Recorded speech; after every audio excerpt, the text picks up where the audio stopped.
Olá, seja muito bem-vindo para mais um episódio do nosso Bora Trabalhar. É o nosso podcast de carreiras, oportunidades, negócios e também aqui a gente fala sobre a vida, sobre como manter a nossa mente em dia com esse mundo louco que a gente vive. E você sabe como que funcionam as coisas por aqui, né? Aqui a gente vive do seu engajamento. Então curta, comenta e compartilha para que o YouTube colabore com o nosso algoritmo. E você, YouTube, poderia ser um pouco mais generoso. Meu nome é César Rocha e aqui você sabe, aqui a gente sempre vai trazer os melhores profissionais para lhe dar as melhores orientações. Estou recebendo hoje Cláudia Mello. Ela é psicóloga, tem uma clínica em Duque de Caxias e veio conversar conosco hoje acerca de saúde mental. Então, se você acha que o ano foi difícil, eu acredito que tenha trazido a pessoa especial, corretíssima, para falarmos sobre esse momento. Então, Cláudia, seja muito bem-vinda ao nosso Bora Trabalhar. Eu gostaria, primeiramente, que você se apresentasse à nossa audiência. Sim, eu sou a Cláudia Mello, sou psicóloga, terapeuta cognitivo-comportamental, terapeuta de casal e família, perita no crime de pedofilia. Tenho a minha clínica, né, junto com a minha sócia Eliane, do Espaço Crescer, em Duque de Caxias, ali em frente ao Daniel Lippe. Então é isso. Perfeito. Bom, então, Cláudia, uma coisa que a gente vê com frequência, não cansa de ver, as pessoas fazem promessas de fim de ano. Sim. E muitas vezes lá pelo carnaval as pessoas já começam a se decepcionar e se frustrar, vendo que muitas coisas não vão acontecer como elas gostariam. E parece que isso está acontecendo cada vez mais cedo na vida das pessoas, né? Então, vamos lá. A primeira pergunta que eu gostaria de lhe fazer. Como que hoje uma pessoa lida com tantas ameaças e consegue se manter em dia em questões profissionais e em questões, às vezes, até familiares, porque ninguém quer expor a sua fragilidade. É um fato, né? Sim. Você daria algum conselho para que as pessoas consigam se manter minimamente tranquilas no dia a dia? Sim. Quando você fala ameaças, você está dizendo sobre economia, principalmente, né? Uma coisa, até vou dar uma esticadinha rápida, sim, tá? Hoje em dia se fala muito em inteligência artificial, que 80% das profissões vão desaparecer. Sim. Isso é quase uma sentença, não é nem uma ameaça para muita gente. Então, como que a gente lida com isso?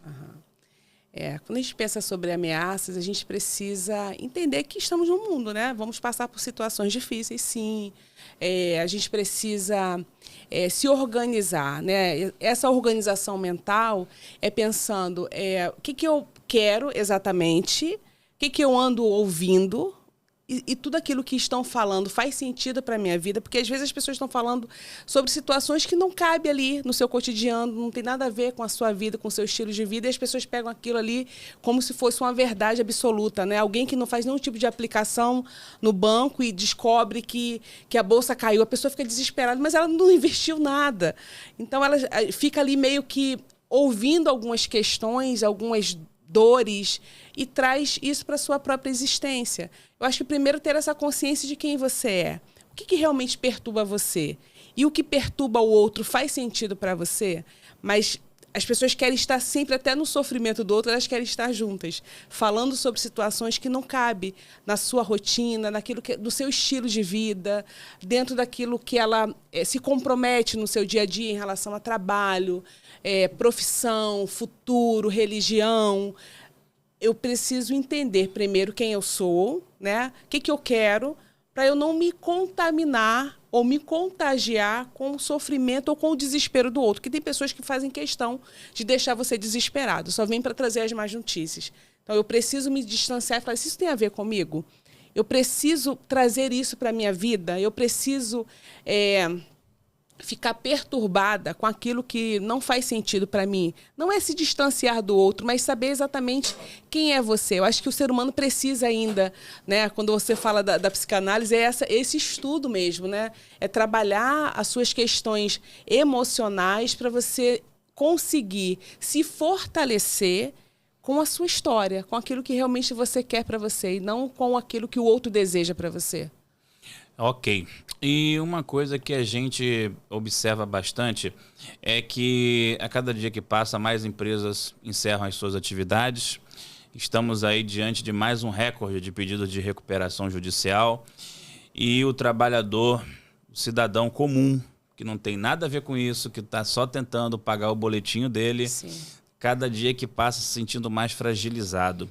E a gente sabe que a autoestima e a autoconfiança são diretamente ligadas.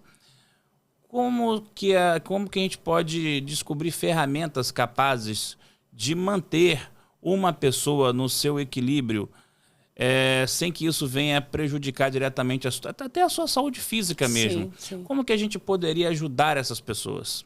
Essas pessoas que ficaram desempregadas por conta desse fechamento, né, dessas empresas. E que não conseguem ver outra perspectiva. Sim. É claro que, primeiro momento ali é um baque, né? As pessoas elas estão ali pensando, né, olhando para essa empresa e olhando dentro dessa empresa um futuro que vai pagar suas contas, tem planos com esse dinheiro e, de repente, isso sai de cena. Claro que a gente não pode falar se a pessoa vai ficar bem naquele primeiro momento, não. Principalmente alguém que tem ali vários compromissos com a sua família, né? Alguém que realmente tem essa dificuldade, às vezes até de dever. Tem pessoas que têm dificuldade. Meu Deus, se eu estiver devendo, não sei o que eu faço com isso. Mas eu penso que quando a gente passa por esse primeiro momento, né, do desemprego, você parar para olhar quais são as suas outras habilidades. Porque às vezes a gente fica tão preso, eu só sei fazer dessa forma, eu só sei fazer desse jeito, eu só tenho essa habilidade, e acaba se fechando, ficando rígido em relação a buscar outras alternativas. Quando a gente perde o emprego, primeiro você vai ter que recorrer a essa família, né? Quem está do seu lado? Quem são seus amigos? Conversar sobre isso, que tem pessoas que têm vergonha. Ficou desempregado, fica com vergonha. Né? Tem pessoas que saem para trabalhar fingindo que está indo trabalhar só porque não tem coragem de dizer: eu não estou mais trabalhando, eu não estou mais nessa empresa, eu não tenho mais aquele carro. E cria ali um mundo de fantasia para poder se manter dentro daquele grupo, que eu acredito que é um grupo muito bacana, de pessoas que realmente estão olhando para a aparência dele ou dela. Se conectar com essa dor, não ter vergonha do processo e buscar pessoas que realmente são seus amigos, seus familiares, conversar sobre isso, pedir ajuda no sentido: o que vamos fazer agora? O que a gente precisa fazer com esse fechamento? O que a gente ainda tem de recursos financeiros para a gente poder buscar um plano B para a gente resolver algumas questões? Se eu entro em desespero, não consigo fazer nada. Eu preciso sentar e buscar pessoas que realmente estão do meu lado, que são parceiros, que são amigos. Não é qualquer pessoa. Eu acho que ao longo da vida a gente vai observando quem são os nossos amigos. Porque as pessoas sinalizam de alguma forma que estão do nosso lado. Não só quando a gente está mal. Porque quando a gente está mal, qualquer um chega. É quando a gente também está bem. Esse amigo que consegue suportar a sua alegria, né? Consegue suportar a sua vida financeira positiva, as suas viagens, ela também vai conseguir suportar, né, o seu momento mais de fragilidade. Eu acho que é isso, se conectar com essas pessoas, conversar sobre esse tema, buscar na sua história quais foram as outras habilidades que eu deixei para lá. Tem pessoas que são excelentes vendedoras, tem pessoas que sabem cozinhar muito bem, tem pessoas que têm habilidades manuais, ou são pessoas extremamente criativas, e elas deixaram ali de lado porque em algum momento elas acreditaram que elas só sabem fazer caneca, por exemplo. Sim. E aí fica presa em fazer só caneca e deixa de buscar, né, ou de motivar aquilo que já estava ali guardadinho, fechado. Em algum momento a gente deixa de lado. Acho que resgatar essa criança, né, resgatar esse adolescente. O que eu fazia quando eu era criança? O que eu fazia quando eu era adolescente? O que eu tinha prazer em fazer que eu não via aquilo como a segunda renda ou como uma renda? Explorar as potencialidades. Explorar, exatamente. Perfeito. Uma coisa também, Cláudia, que a gente vê, e não é pouco, voltando a essa questão da autoestima, que parece que ultimamente se tornou um problema social até. Né? A gente percebe que as pessoas com a ausência da perspectiva, elas começam a ter uma queda, um déficit de autoestima quase que instantâneo, e isso no decorrer do tempo se mantém. Tem pessoas que você vê aí hoje com 3 anos já de desemprego, vivendo de favor em casa de terceiros, enfim. Como que essas dores emocionais podem vir a prejudicar a saúde das pessoas? Sim. Você está trazendo uma questão já de um adoecimento, né? Sim. A gente pensa numa pessoa que está ali já deprimida, não consegue olhar para o futuro, né? Tem dificuldade em sonhar, tem dificuldade em planejar, não se sente mais capaz de realizar.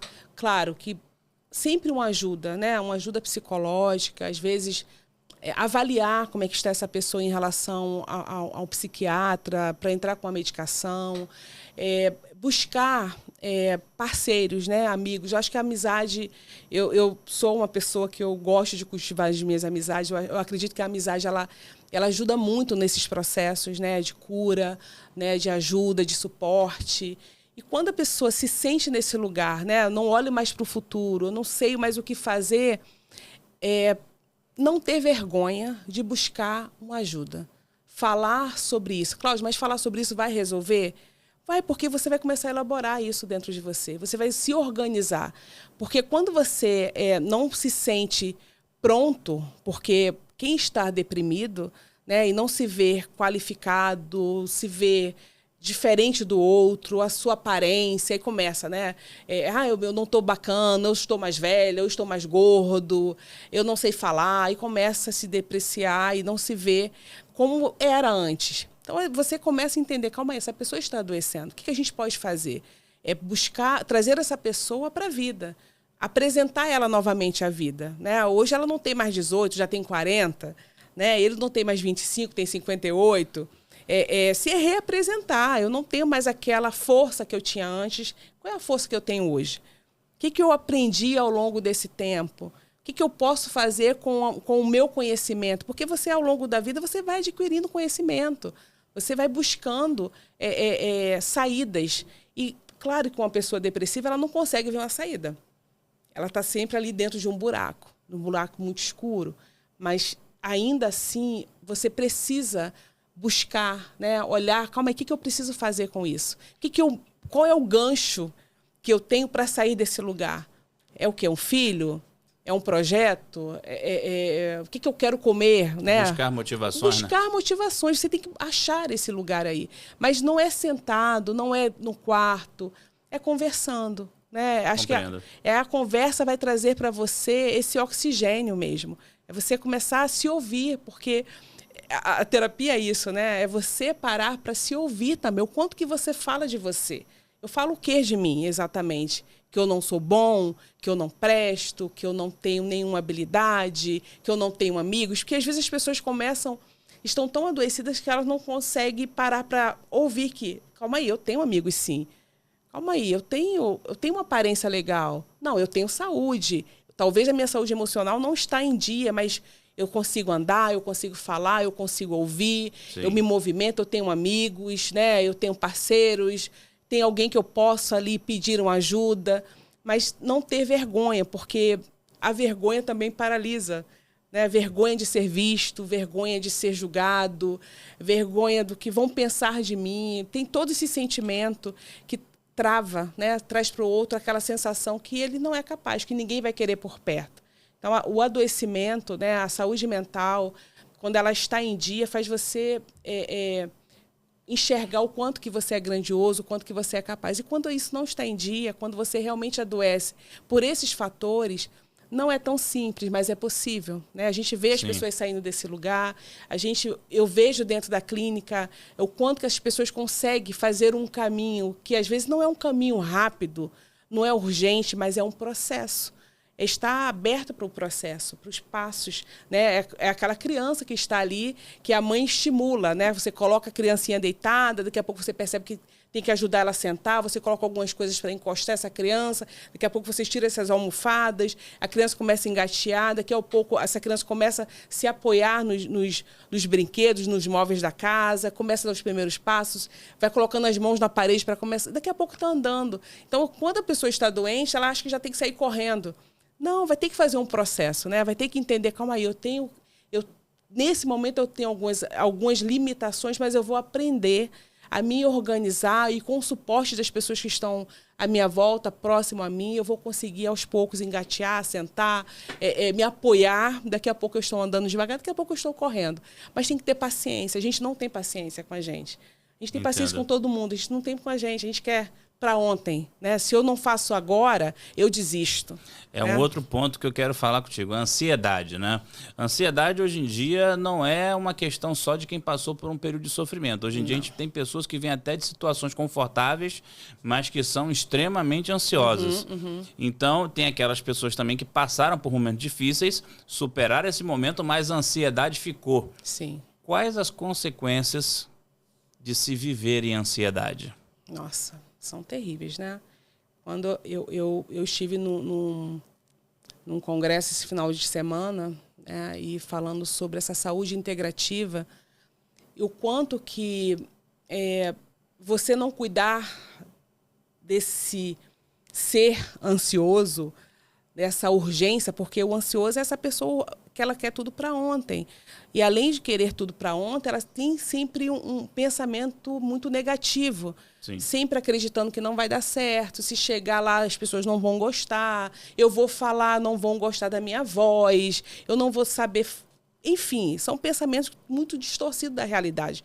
Isso gera muita angústia, medo, né? Uma sensação de estar sendo invalidado, de estar sendo rotulado como alguém que não é legal. Então, essa ansiedade, nos dias de hoje, que, claro, que a gente pensa sobre a ansiedade positiva, né? Vir para cá hoje a primeira vez, caramba, eu vou lá, como é que vai ser?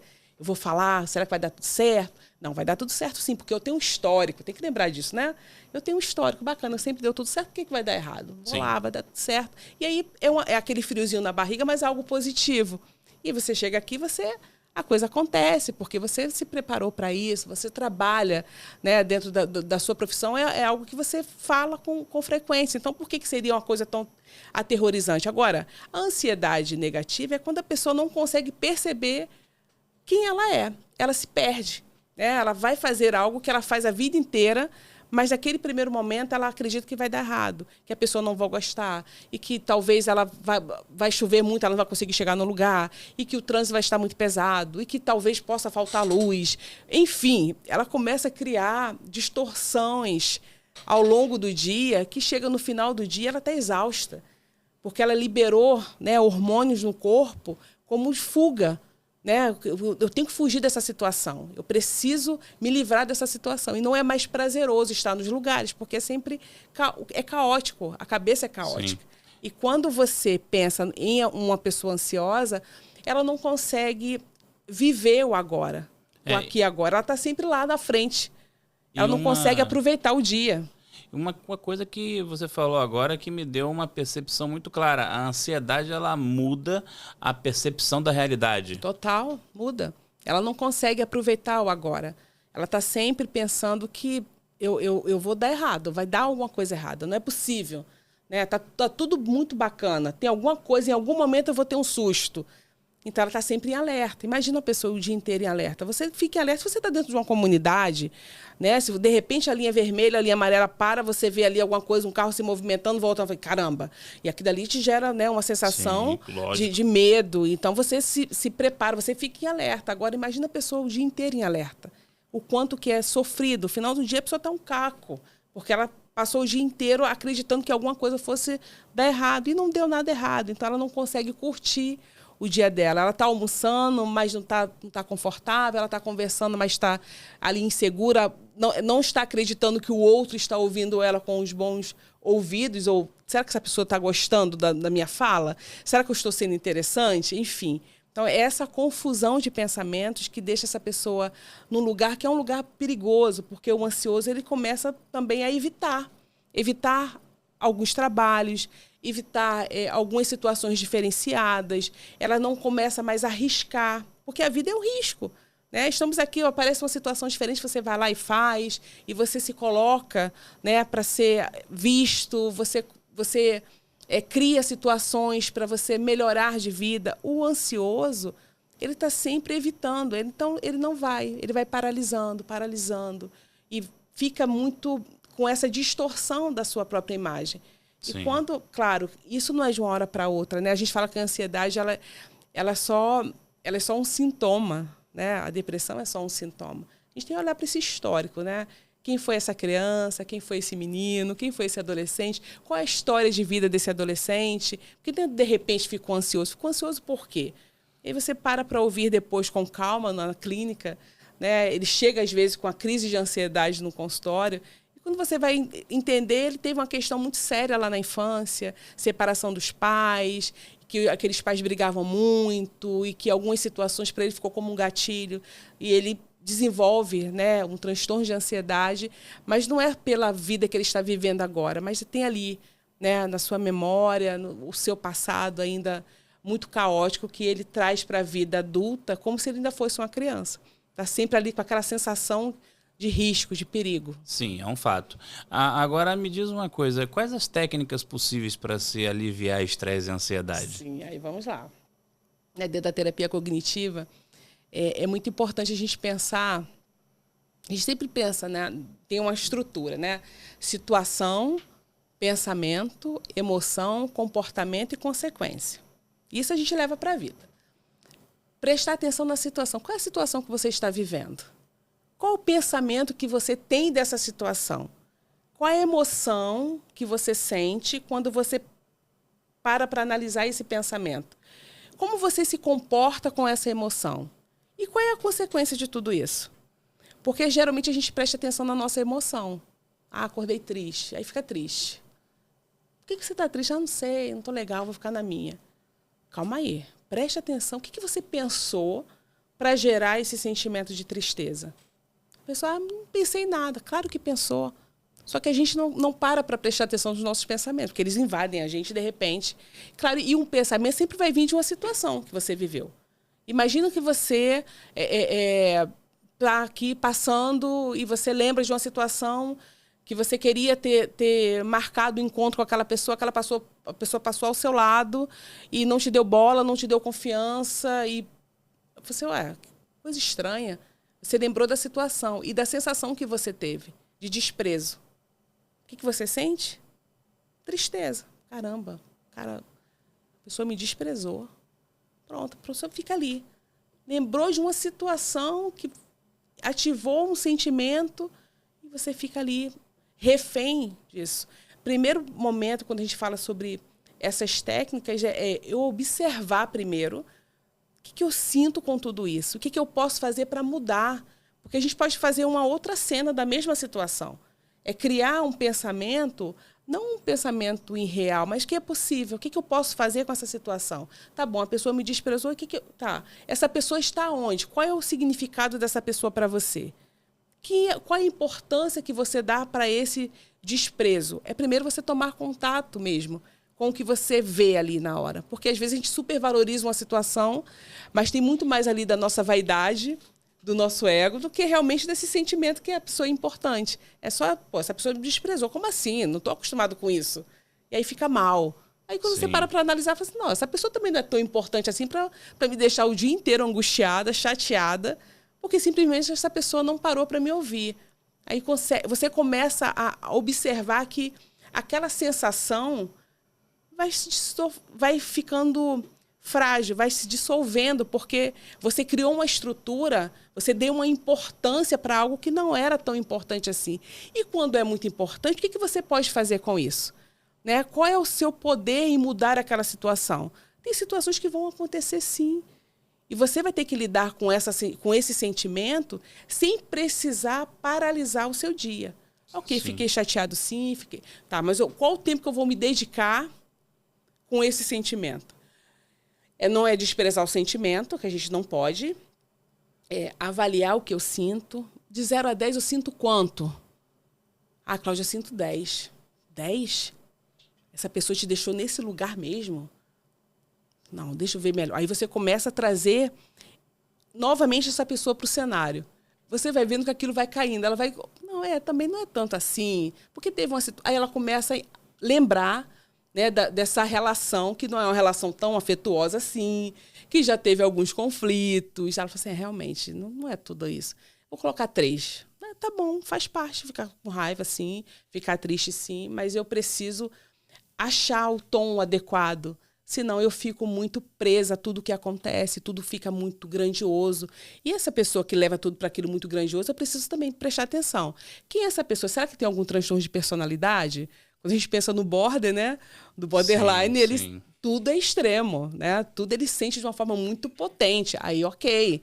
Eu até entendo, porque ali tem uma estrutura de personalidade que é dessa forma que essa pessoa sente. E a gente vai trabalhar essa personalidade para essa pessoa aprender a lidar com os sentimentos dela. Agora, quando é alguém que não tem um transtorno, você vai conseguindo conduzi-la. Claro, não existe uma mágica, né? Existe um processo de entendimento, é entender como se funciona, é entender o que você sente, se faz sentido tudo que você está sentindo, ou se você está mascarando outras situações, né? Quando a gente pensa no Gestalt, figura e fundo, eu só estou olhando para a figura, não estou olhando para o fundo. Né? Igual a gente olha aqui para esse painel. A gente está olhando esse painel, mas tem uma cortina maior do que o painel aqui atrás.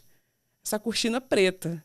Né? Sim. Tem uma cortina preta. Às vezes eu estou olhando para o painel, mas a cortina preta é o que está me trazendo problemas, mas eu não quero ver. Então, deixa eu focar no painel aqui. E aí, no processo, né, da terapia, a gente vai desconstruindo até a pessoa chegar à cortina. Aí a gente abre essa cortina. O que tem lá atrás? Eu acho que o processo, né, das ferramentas é fazer a pessoa realmente entrar em contato com aquilo que é verdade, com aquilo que é real. Não com aquilo que ela quer mostrar ou com aquilo que ela não está conseguindo ver. Acho que é um processo interessante e é bonito de ver. Agora a gente pensa um pouco na questão da sobrevivência do dia a dia, né? Existe hoje um pensamento em algumas rodas de autoajuda que prega o estoicismo. O que vem a ser esse estoicismo na prática? Pessoas que vivem procurando se manter resiliente a tudo o tempo todo, que procura se exercitar. Quer saber de uma coisa? A vida já está tão difícil, não vou me importar com a opinião de ninguém, não. E outra coisa, vou fazer o que for possível. E assim, a pessoa começa a se adequar, vou procurar me aprimorar para conseguir desenvolver mais tarefas, atividades, vou procurar sempre aprender. No entanto, as pessoas chegam muito mais para atrapalhar do que para somar. Logo, esqueça a opinião de quem está por perto e segue o seu fluxo. O estoicismo em si, no seu ponto de vista, seria uma das saídas para esse mundo do caos que a gente vive, ou você teria alguma restrição a essa ideia? Bom, para algumas pessoas até funciona, dependendo da questão, dependendo do problema. E para outras situações, eu penso que ali também a gente fala que é uma fuga da realidade. A pessoa foge, né, da realidade, ela começa a fantasiar esse mundo bacana, eu não me importo com nada, vamos viver de uma forma mais tranquila, isso não me afeta. Mas será que não afeta mesmo? Será que o que a pessoa fala é realmente o que ela está sentindo? Porque tem as modas, né? Porque é muito bonito Sim. não sentir nada. É bonito não sentir raiva, né? É bonito não sentir ódio, é bonito não sentir inveja, é bonito não ser impactado por você não ter um trabalho digno. É bonito, parece que é bacana, né? E fica com essa... As pessoas vendem muito isso porque é bacana, né? Parece que essa pessoa está em outro patamar. Caramba, essa pessoa está extremamente evoluída. Que ser humano é esse? Né? Que não se importa com nada. Tá, mas ela não se importa com nada. Se essa pessoa, vamos pensar num pai de família, né? Só ele tem esse pensamento dentro da casa dele. E a mulher e os filhos, enfim, tem uma outra forma de pensar. E esse homem está completamente distante da realidade dessa família. Tem alguém sofrendo ao lado dele. Se ele não está se importando com nada, se ele trouxe isso só para a vida dele e entende que quando você tem uma família, né, querendo ou não, você vai impactar as outras pessoas com o seu comportamento, com suas atitudes. Então, assim, se eu não me importo com nada, eu preciso rever as minhas relações. Porque talvez terá pessoas ao seu lado extremamente chateado, aborrecido com esse comportamento que está tudo tranquilo.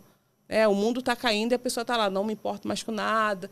Claro que tem algumas pessoas que, por algumas situações que viveram, elas mudam muito o comportamento. Sim. Quase morte, uma doença grave, a pessoa se recuperou e fala assim, não, agora eu vou sair desse desespero que eu vivia, né? Eu vivia em crise, eu vivia correndo atrás da vida. Agora eu vou trazer essa vida, eu deixar essa vida mais simples. Mas teve um processo, né, interno, ela ressignificou muitas coisas. Aí eu até entendo esse lado, né? Que às vezes acontece mesmo. A pessoa para olhar para a vida e fala assim, nossa, a vida pode ser mais simples, eu não preciso. Tem coisas que eu não preciso. Mas aí, Cláudia, tem uma coisa. Esse estoicismo, como eu me refiro, não seria, assim, uma irresponsabilidade de jogar tudo pro alto.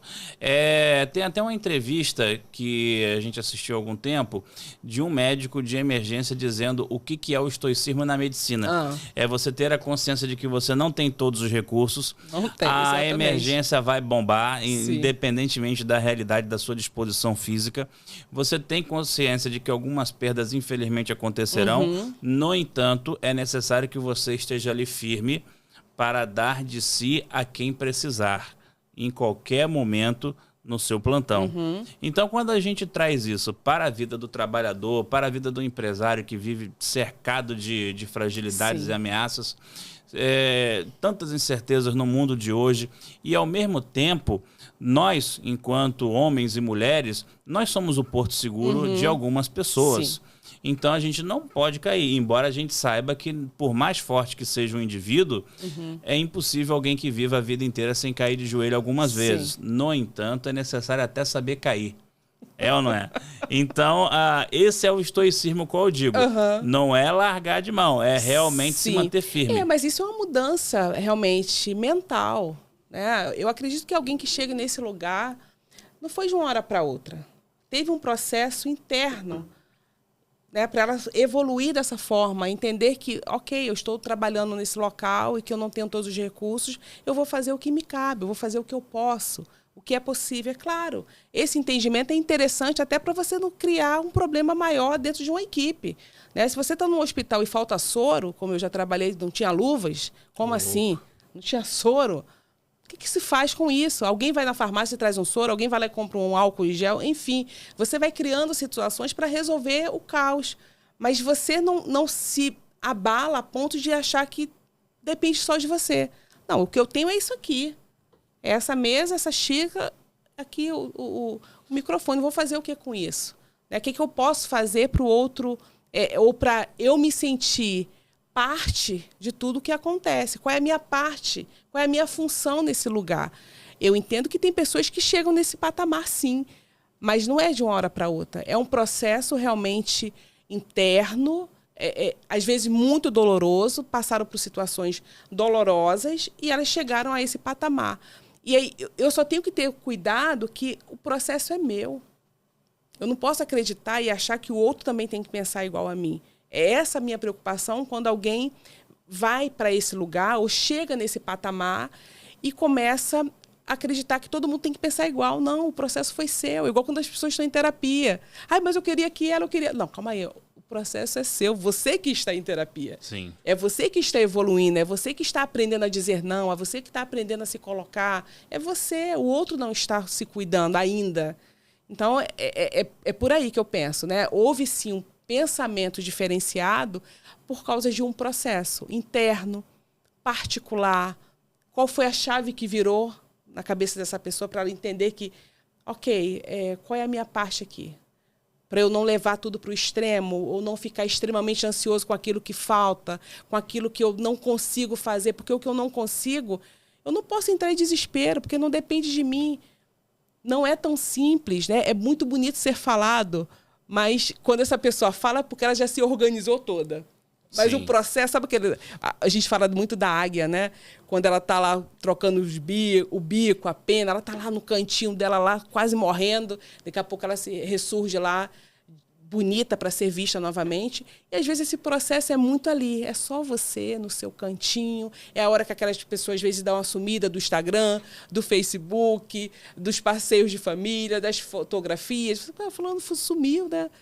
De repente, anos depois você encontra aquela pessoa, a pessoa está com um linguajar diferente, está com um olhar mais tranquilo, sim, né? Está mais sereno. Caramba, realmente essa pessoa conseguiu evoluir e foi um processo lindo, único, e a troca, né, vai ser com quem realmente está aberto para entender o que aquela pessoa vivenciou.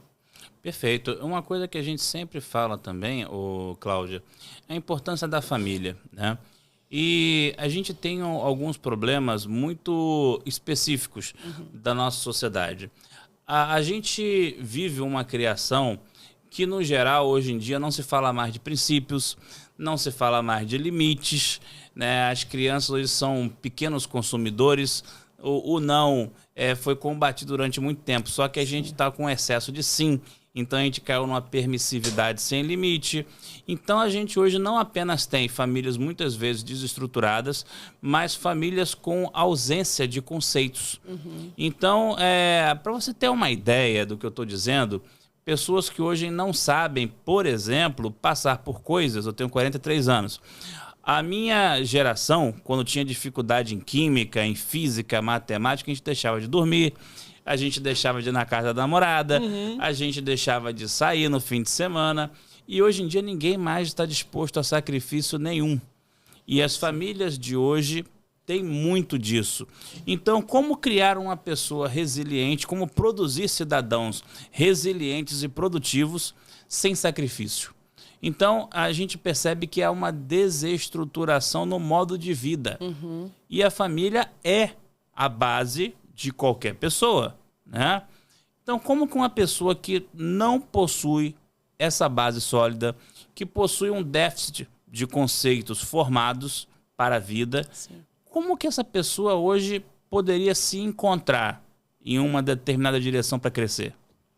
Você trouxe algo muito interessante, porque se os adultos dessa família não têm essa estrutura, né, não têm isso internalizado, sobre ética, moral, enfim, uma base mesmo, como é que eu olho para a vida, como eu me comporto em alguns lugares, como é que eu aprendo, como é que é o respeito na visão desse adulto. Se esse adulto não tem isso construído, dificilmente ele vai conseguir passar para os filhos. E um detalhe, né? Hoje em dia estamos simplificando demais. A educação é problema da escola e o mental é problema da religião, o emocional. Então, terceiriza-se tudo.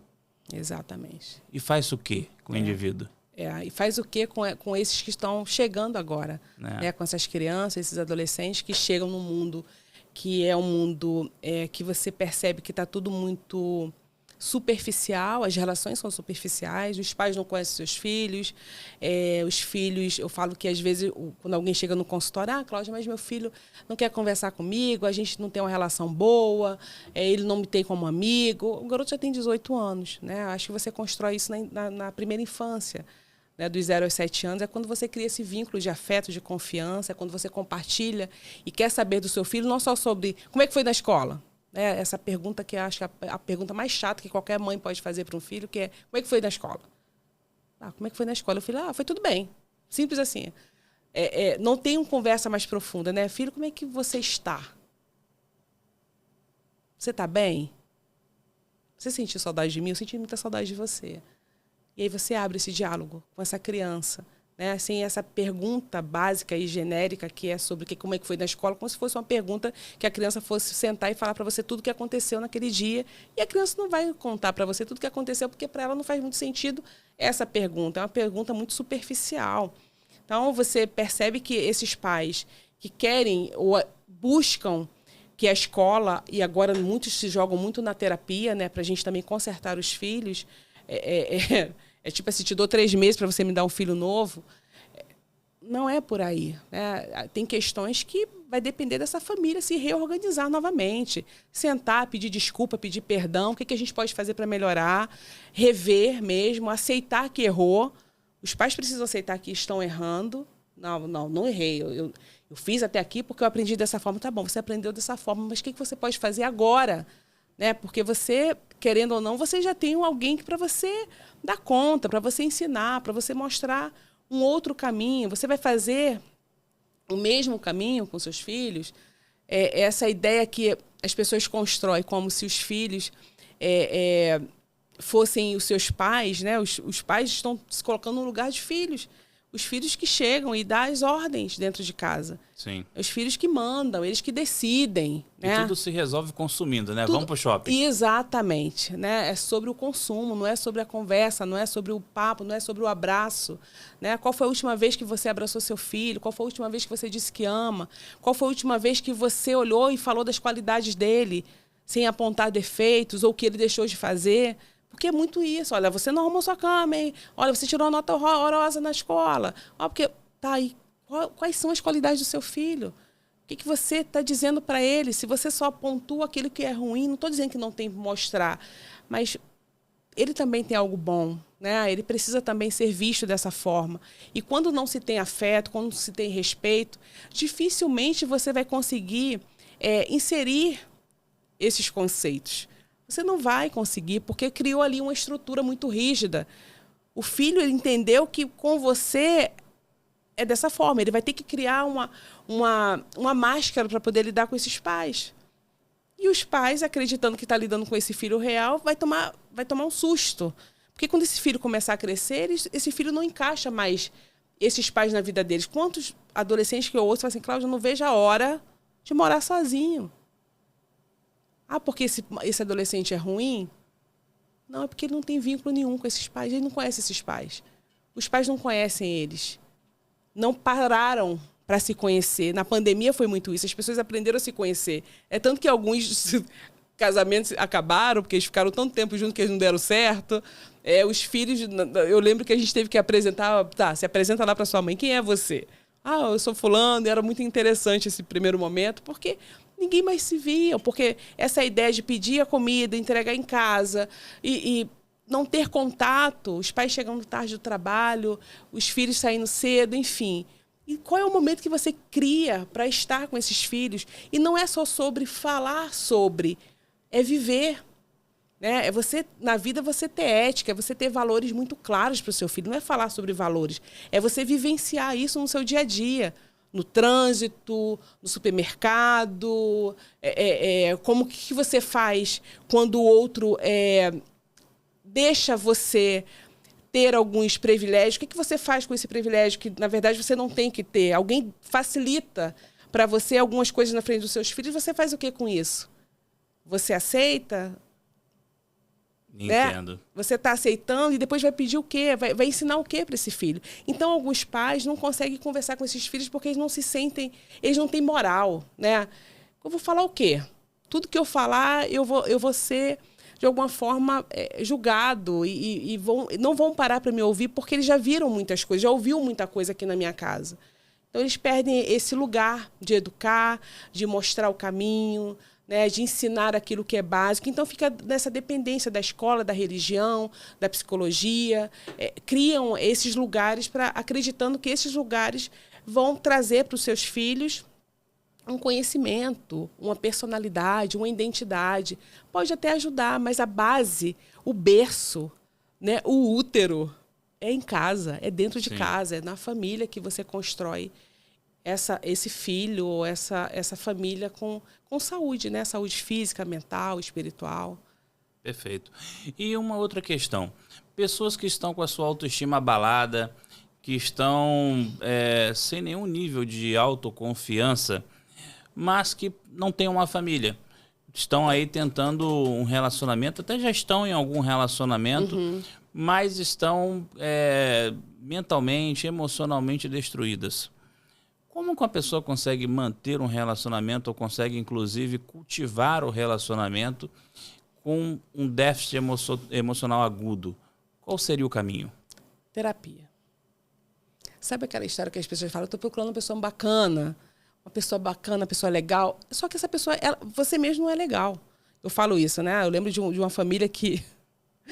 A mãe queria um genro maravilhoso para a filha. Não, eu já falei para ela, você tem um garoto que gosta de estudar, que gosta de trabalhar, um garoto família, mas a menina não gostava de trabalhar, a garota não gostava de estudar, a garota não era menina família, ela fugia de casa, enfim. E às vezes a gente espera encontrar alguém que a gente não é. Então a outra pessoa que você vai encontrar também merece alguém legal. Então se você tem algumas questões que você precisa resolver na sua vida... Trabalha isso, busca ajuda até você realmente ser alguém legal para encontrar alguém. Porque senão você vai ser um problema na vida da outra pessoa. Se você quer que o outro cuide das suas emoções, você vai ter um grande problema, porque você vai estar ali extremamente frágil num relacionamento. Essa pessoa vai precisar de você para resolver algumas pendências, algumas situações, ou para viver de verdade, né? E aí você está ali extremamente inseguro, não sabe o que quer da vida, não sabe sobre profissão, não sabe nem se gosta. Se você não sabe nem se gosta de você, como é que você vai gostar do outro?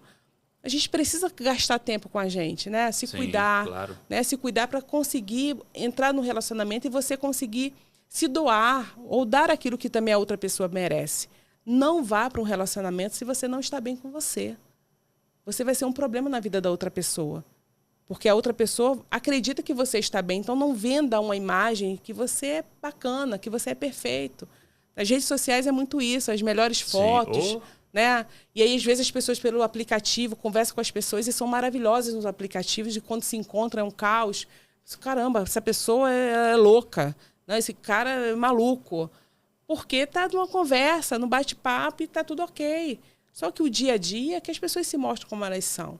Então, se você se percebe assim, com baixa autoestima, não se sente capaz de realizar algumas coisas, tem muitas dúvidas. Tem pessoas que têm dúvida até na sua própria sexualidade, né? Não sabe nem o que quer, nem sabe o que gosta. E aí vai atirando, vai buscando e vai fazendo outras pessoas sofrerem porque ela não se entendeu ainda. Se resolva, acho que o caminho é esse, se resolva.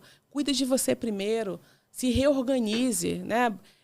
Se encontre na vida para você encontrar pessoas. Primeiro você precisa se encontrar, para você conseguir encontrar alguém, e esse alguém realmente ser o seu parceiro, sua parceira de vida, e você ter dias, anos, meses juntos e décadas e felizes, né? Acho que é isso, sem essa ideia de pular essas etapas. Primeiro você precisa estar nessa primeira lista sua, né? Sim, quando você fala de etapa, vem aí um questionamento que eu acho que muita gente pensa assim: como que você pede ajuda na sua família ou no seu meio de amizades sem se sentir um peso para aquelas pessoas? Sim. Como? Aí tem que pensar quais tipos de ajuda, né? A pessoa está derrotada. É o fato, né? Assim, o mínimo que pode acontecer, a pessoa não se sente útil, a pessoa se sente ameaçada por tudo. A gente está vivendo, inclusive, uma época que você liga a televisão, se você quiser deprimir, menos de 10 minutos você consegue. Exatamente. São notícias horríveis. Essa semana a gente teve uma experiência aí do dólar R$6. É uma coisa assim, que já tem economista falando em 8,50 até maio. Para você ter uma ideia, né? Eu estou dando aqui só 2 exemplos, até Sim. Eu estou deprimindo aqui. Pessoas falando sobre mudanças na legislação imobiliária. Para você adquirir um imóvel a partir do ano que vem, você vai ter um custo aí praticamente 50% a mais do que se estivesse comprando um imóvel hoje. Sim. Ou seja, custo de vida alavancado, subindo cada vez mais. Às vezes o cidadão mora numa rua que sempre foi tranquila, agora ele vai ganhar uma barricada de presente. Sim. E aí, assim, como que a pessoa pede ajuda? Caramba, eu tô vendo que tudo que eu tenho, tudo que eu sou, tudo que eu acredito tá se desmoronando, entendeu? Eu não posso mais receber o SAMU, porque o SAMU não entra na minha rua. Ao mesmo tempo, a empresa que eu trabalho tem recuperação judicial, não paga mais hora extra. E eu não sei o que eu vou fazer, meu poder de compra está indo embora. Então, assim, a pessoa leva um golpe no poder aquisitivo, um golpe na sua capacidade produtiva, porque o maquinário mudou, enfim. Sim. A pessoa tem problemas das mais diversas naturezas e, às vezes, com um problema só, ela se desestabiliza por completo. Sim. Como pedir ajuda numa situação dessa? Tá. Primeiro, a gente... acho que para pedir ajuda, a gente precisa primeiro conhecer as pessoas, né? Pedir ajuda da maneira adequada, né? Eu não posso pedir ajuda a alguém que está numa condição pior do que a minha. Eu preciso saber qual tipo de ajuda que essa pessoa pode me fornecer. E não ter... Quando eu falo que não ter vergonha, não é você ser cara de pau, não é isso. Mas é você ter ética até para pedir ajuda, né? Quando eu falo ética, é pedir aquilo que realmente o outro consegue fazer por você. Né? E entender que você também, dentro do seu processo, dessa amizade, tem ali um histórico. Né? Qual foi o momento também que você ajudou essa pessoa? Porque às vezes a gente tem ali na nossa caixinha, né? Tem ali algumas situações que você já vivenciou, que você já também se colocou nesse lugar de ajuda. É também buscar nessas pessoas quem você também já ajudou na vida, né? Quais tipos de ajuda que você... Eu vi uma vaga de emprego na empresa onde eu trabalhava, essa pessoa precisou de uma doação, eu fui lá e tive contato com aquela padaria que poderia fornecer aqueles pães, alguém precisava, teve um problema com a água, eu consegui um carro-pipa e levou água. Enfim, você também, se na vida inteira você também nunca fez nada, eu acho que você fica ali num lugar muito delicado, porque as pessoas têm memórias. Sim, as pessoas têm memória, ela vai lembrar. Caramba, eu também pedi, essa pessoa não me ajudou. Quando eu busco ajuda, eu preciso olhar também em quais locais que eu me doei. Essa doação, quando a gente faz trabalho voluntário, você acaba conhecendo muitas pessoas. E nesses pontos, né, entrar em contato com essas pessoas para você pedir esse suporte, né? Em relação com você fala da barricada, né? Como é que faz, né? Vou lá conversar com o cara com o cara da boca, né? O que eu faço com isso aqui? Olha, eu tô querendo entrar, querendo receber visitas, não tenho ninguém. É a comunicação, é ter uma ação positiva, que eu preciso entrar em contato com pessoas que realmente vão me dar aquilo que eu acredito que elas tenham. E estar consciente que essa pessoa não é obrigada a fazer. Para você não criar nenhum ressentimento ou não acabar com a amizade, porque aquela pessoa não atendeu o que você queria naquele momento. Mas é sinalizar, falando o que eu posso fazer. Olha só, eu estou precisando desse valor, eu estou precisando resolver tal coisa. O que eu posso fazer para retribuir esse favor? O que tem na sua casa para eu trabalhar? O que eu posso fazer para te ajudar nesse processo? Enfim, alguma coisa você vai se colocar também como um local de ajuda. Porque você pode... Às vezes acredita que não tem nada ali. Mas se alguém vem me pedir uma ajuda... Cláudia, eu queria muito um dinheiro, tal coisa. Aí eu vou falar, caramba, tá, fulano, eu não tenho, mas eu posso ver uma roupa para você passar, eu posso ver uma faxina, eu posso ver alguém que possa fazer a sua unha, eu posso ver alguém que possa fazer o seu cabelo para você fazer uma entrevista de emprego. A gente vai criando saídas para essa pessoa. Mas se ela não se comunicar e com as pessoas adequadas, ela vai ficar sempre nesse lugar de vítima. Né? De vítima. Eu preciso, estou passando por uma situação difícil? Estou passando, mas eu preciso entender que se eu não me coloco, se eu não me exponho, até num lugar, às vezes, até difícil, né? Eu tenho que me expor, vai ter que passar por isso. Sim. E esse aprendizado é para a vida. E você vai deixar ali um banco, né, cheio, que em algum momento essas pessoas também vão me pedir ajuda e eu vou também poder ajudar. Então, fique atento. Eu acho que o recado é muito esse, né?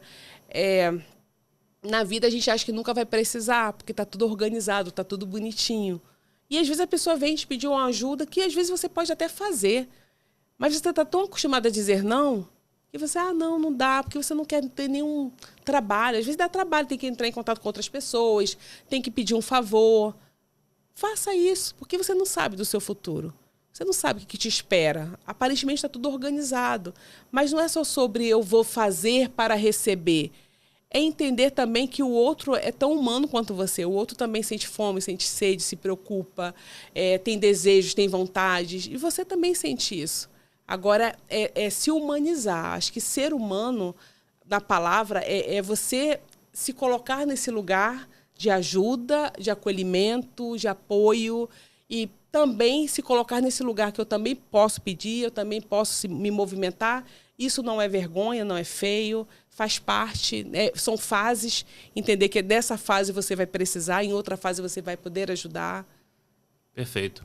Uma outra questão, a gente vê que esse período agora, de fim de ano, início de ano, todo mundo faz planos, traça metas e por aí vai. Só que é sadio uma pessoa que não está bem, está atravessando um momento de dificuldade, tentar estabelecer metas, se ela própria não está bem, eu entendo que a primeira meta deveria ser resolver os problemas que já existem. Sim. Como que você vê isso? Eu acho a gente se colocar nessa... Eu sempre falo, coloca você na sua lista, né? Na sua agenda, esteja ali como primeira da sua agenda. Claro, fazer metas possíveis. Mesmo você não estando tão legal, eu acho que quando você ainda está conseguindo fazer uma meta, olhar para o futuro, sinal que você não está tão deprimido assim. Você está entristecido por várias situações, mas não está deprimido. Porque a pessoa deprimida, ela não consegue nem olhar para o amanhã. Ela não vê possibilidades, não consegue sonhar, ela não consegue ter nenhum plano. Então, ok, faça metas possíveis, né? Dentro daquilo que é real, dentro daquilo que você pode realizar. Ah, vou querer o carro importado. Não, cara, você não está podendo comprar o carro importado agora. Você pode comprar um carro de segunda mão para começar. Né? Vou juntar o dinheiro para comprar um carro de segunda mão. Qual o tipo de carro? É um carro... É o básico? Vai por aí. Qual o trabalho que eu quero? Tá, eu quero trabalhar numa empresa, eu quero ser o chefe. Qual é o seu currículo? Né? Olha para o seu currículo. Você fala inglês? Você tem experiência nesse cargo? É trazer para a realidade. É você fazer metas dentro daquilo que você pode fazer.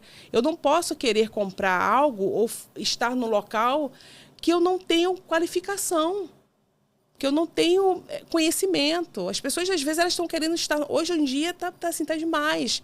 Né? Todo mundo fala sobre tudo e você vai ver, às vezes, o currículo da pessoa. A pessoa ela pega um trecho, uma frasezinha e aquilo, né, expande como se aquela pessoa fosse realmente alguém, um psiquiatra, um psicólogo, um psicanalista falando, um nutricionista, um advogado. E não é. Então, as pessoas elas querem viver dessa fantasia. Eu sei falar sobre isso, mas saber falar sobre isso não te deu autoridade, não te dá possibilidade de você chegar a lugar nenhum. Então, vão vivendo dessa mentira, né, essas possibilidades. Eu falo muito bem sobre esse assunto, mas a empresa não quer que você fale muito bem. A empresa quer que você tenha realmente... Habilitação. Né? Você fez essa graduação, você fez essa pós-graduação. Quando a gente pensa nessas metas, né? E a gente, às vezes, eu paro para construir isso com alguns pacientes, que tudo está tão confuso na cabeça deles que, às vezes, eu vejo eles colocando casar, ter filhos, e aí depois, lá no final, tá trabalhar. Não, vamos arrumar essa bagunça, tá tudo bagunçado. Muito. Muito bagunçado. Eu quero ter filhos. Daqui a pouco, eu quero trabalhar. Não. Começa como, né? Estudando, aí você vai trabalhar, e aí você vai conquistando até você pensar em realmente ter filhos, em casar. É essa organização que, às vezes, as pessoas não têm essa consciência e essa tranquilidade de fazer esses planos. É um plano baseado naquilo que você pode agora. Cláudia, mas aí a pessoa coloca logo a religião. Não, eu estou vivendo por fé. Né? Com fé, tá bom. Com fé. A fé sem obras é morta. Exatamente. Tá bom, você tem fé, mas você está fazendo o quê para tudo isso acontecer? Está sentado esperando o milagre acontecer? Né? Começa a caminhar. Eu quero muito fazer uma faculdade, mas não terminou ainda o ensino médio. Né? Vai terminar o ensino médio. Cláudia, eu queria muito usar tal roupa. Tá, mas aquela roupa não cabe para você agora. Você pode usar dessa marca, né? O que você pode... São coisas simples que, às vezes, a pessoa está numa distorção tão grande cognitiva que ela não consegue se perceber, ela não consegue se ouvir. A fala está tão desconectada com a realidade que você tem que... Meu Deus, cara, deixa eu falar o que eu estou ouvindo. Deixa eu te passar o que você está me dizendo. E, às vezes, a pessoa não se ouve. Aí eu preciso traduzir a fala dela para ela poder... faz sentido. Deixa eu arrumar isso aqui novamente. E você vai trazendo essa pessoa para essa realidade. Não é uma realidade medíocre, não é sobre isso. Não é ter pensamentos pequenos, mas ter um pensamento realista, porque isso vai tirar de você essa frustração. Porque você vai chegar em 2025, vai ficar frustrado, porque você vai criar planos que você não vai conseguir realizar. Porque está fora daquilo que você realmente pode fazer agora. Quem sabe no meado do ano alguma coisa já mudou, você já se movimentou para você ter outras conquistas, realizar outras coisas. Mas você vai precisar fazer o caminho adequado. Por que as pessoas bulam as regras e a lei? Né? Com essa ideia de comprar certificado, comprar diploma, coisas assim tão bizarras, né? Que é crime. Na verdade, a gente está falando sobre crime, não é nem sobre erro. A pessoa comprar um diploma porque ela quer ser médica, ela quer ser psicóloga, ela quer ter um título que não cabe a ela, mas ela quer. Como se isso fosse resolver a vida dela. E ela vai criando ali um nó na vida, porque a vida não anda. A vida fica parada. Por mais que ela chegue em algum lugar, ela vai estar sempre com essa sensação que ela não foi ela quem fez. Porque ninguém mais do que ela sabe que ela não poderia estar naquele lugar. Que é coisa pior do que a sua consciência te avisando, te dizendo que, olha, isso aqui está errado. Não está bacana. Isso a gente está falando de uma pessoa que tem um caráter, né? Claro, lógico. Não estou falando de uma pessoa que não tem nenhum tipo, que tem alguma psicopatia, que ela não vai se sentir maravilhosa. Olha como eu sou esperto e esperta, porque eu consegui alcançar tudo que eu queria, né? Pois é, aí vem a pergunta de $1 milhão. Meu Deus. Como que a psicologia pode ajudar a pessoa a se reconectar com valores, com ética e com a vida salutar? Sim. A psicologia, ela não muda as pessoas, né? Ela potencializa aquilo que você é. Às vezes a pessoa está adormecida por algumas questões que vivenciou. Então, o processo da análise, né, na terapia, é você resgatar essa pessoa dessa infância, dessa adolescência, ativar nela o que ela tem de potencial, mas quando a gente fala assim, vamos mudar o caráter dessa pessoa? Não vou mudar o caráter dessa pessoa. Não tem como mudar o caráter. Ela vai entender que ela vai tomar decisões para ela fazer a coisa da maneira adequada. Mas a pessoa que viveu a vida inteira burlando as regras, se beneficiando de alguma forma, ela se acostuma com esse lugar. E é prazeroso. Dificilmente essa pessoa vai chegar na clínica para falar, olha, caramba, eu errei muito. Dificilmente, quando a gente está falando de uma pessoa do mau caráter, tá? Não estou falando de uma pessoa que falhou, que errou, enfim. Quem errou e falhou vai chegar ali com as consequências da situação, vai querer realmente melhorar como pessoa. E é um processo que é interessante, porque você percebe que ali tem uma dor. A pessoa errou, mas não foi algo proposital. Eu vou fazer isso para... eu quero esse prejuízo, eu quero que essa pessoa... Não, ela pelas emoções dela, porque ela não soube lidar com os sentimentos dela, ela não soube resolver da melhor maneira possível, ela fez um caminho que não foi adequado. E ela vai ter as consequências. Então, o processo da terapia, desse autoconhecimento, ressignificar essa dor, é entender que você vai passar pelo processo. Você vai ter as consequências dos seus atos. E tudo bem por isso, né? Tem gente que fala, não, Cláudia, tá tudo bem, eu vou ter que passar, não vai ter jeito, eu vou ter que passar por isso. E vai ser menos doloroso, porque você está recebendo ali um acolhimento. Não é um acolhimento, não tem ali um profissional passando a mão na sua cabeça, dizendo, tá tudo bem, tá? O que você fez foi feio, mas você está aqui no colinho. Não. É um profissional que vai trazer para você um desconforto. A terapia é desconfortável, você sabe disso, né? Sim. É desconfortável, mas é um desconforto que traz para você... É necessário. Que vai trazer para você uma visão diferenciada, um sentimento que você está fazendo algo primeiro por você. Eu estou fazendo por mim. E aí, fazendo por você, você fica muito mais forte para atender as demandas do outro, para ajudar o outro. Porque eu vejo, às vezes, as pessoas vão para a fila às 4 horas da manhã pegar o número para uma colega, mas vai mancando, porque ela deveria ter ido ao ortopedista, mas ela vai mancando para a colega que precisa ao cardiologista, porque ela colocou a colega na fila. E ela mesma não vai às 4 horas da manhã para ela. Então, a terapia é isso, é você parar de olhar muito para o outro. Cláudia, a pessoa que vai começar a ficar egoísta, é um egoísmo positivo. Não é algo que traga nenhum tipo de sofrimento alheio. É transitório, né? Transitório. É você se olhar naquele primeiro momento. Quais são as suas necessidades? O que você está fazendo com a sua vida? Que você não está olhando da maneira adequada? Por que você está fugindo de você?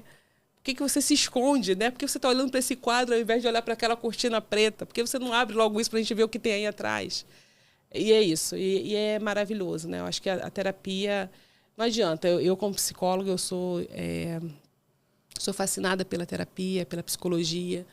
É uma profissão que eu admiro, respeito e sou chata em relação ao que eu vejo, aquilo que não é ético, aquilo que não é interessante. Eu tenho algumas amigas que a gente tem um grupo das brigonas da psicologia, que é aquilo quando a gente se coloca e defende algumas situações. E quando você vê um trabalho que ele pode ser feito de uma maneira tão bonita, sendo feito de qualquer maneira, isso me aborrece, isso me chateia, porque ali a terapia acho que é o último lugar que a pessoa busca. Ela busca a religião, ela busca a igreja, ela busca o candomblé, o espiritismo, a medicação. Agora, falar de si é a parte mais Complexo. difícil. É muito complexo. É um Então, ceder. exato. Então, a terapia é um lugar muito difícil. Então, quando chega ali no consultório, a pessoa precisa ser muito acolhida e ser vista, né? E ser ouvida da maneira adequada. Perfeito. Bom, Cláudia, desde já eu agradeço Obrigada. por você ter aceito o nosso convite. É um momento, final de ano, muita gente vem aí acumulando derrotas durante o ano todo. Sim. E é necessário que a gente faça um programa para falar um pouco sobre isso. O mundo não é de flores, muito pelo contrário. Não. E é fundamental poder conversar com pessoas que tenham conhecimento de causa e habilitação para tratar. E você nos atende aí de forma plena. Obrigada. Com certeza vamos ter outros encontros. Eu sei que a sua agenda é tumultuadíssima, né? tá com as 3 agendas aí no mínimo. Então a gente, quando consegue, a gente traz até com uma certa expectativa, né? Caramba, será que esse mês a gente consegue? Sim. Mas eu fico muito feliz, obrigado por ter estado aqui com a gente. E vou te dar aquele presente, te dar uma câmera aqui para você mandar o seu recado para o nosso público. Fique à vontade.